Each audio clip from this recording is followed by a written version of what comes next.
राधे राधे साथियों, लाइक करना, सब्सक्राइब करना। तिलक वाली गीत चल रहे हैं गाने राम जनक जी के। की करऊची महलिया त जगमग करई त जगमग करई हो। के करऊची महलिया त जगमग करई त जगमग करई हो। कवन सुंदर दुल्हवा के लीला तिलक भरसो है तिलक भरसो हेला। कवन दुल्हा के सुंदर तिलक भरसो है तिलक भरसो हेला। पापा जी की ऊंची महलिया तो जगमग करे तो जगमग करनी हो। भैया जी के सुंदर लीला तिलक भरसो है।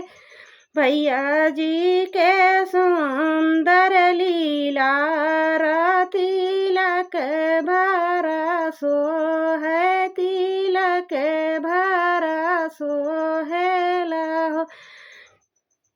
जनकपुर से आवे तिलकिया तिलक भर चढ़ावे तिलक भर चढ़ावे लाओ।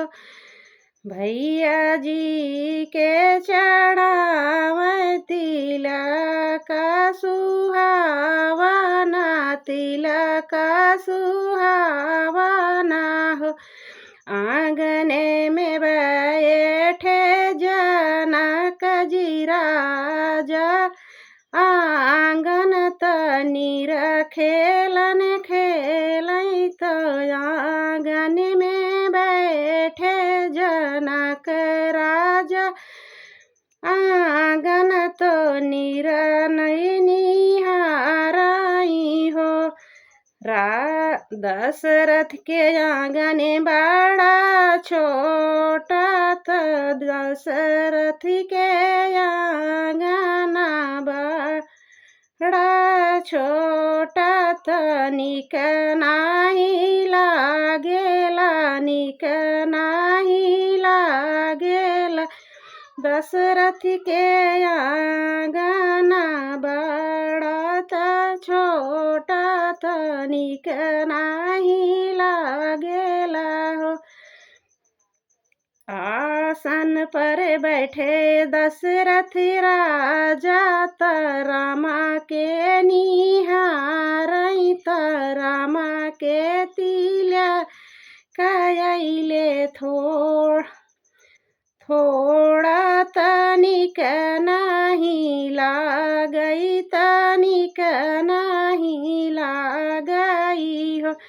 रामा के तिलक अइले थोड़ा तनिक नहीं लागेला निक नहीं लागेला हो। राधे राधे साथियों, लाइक करना।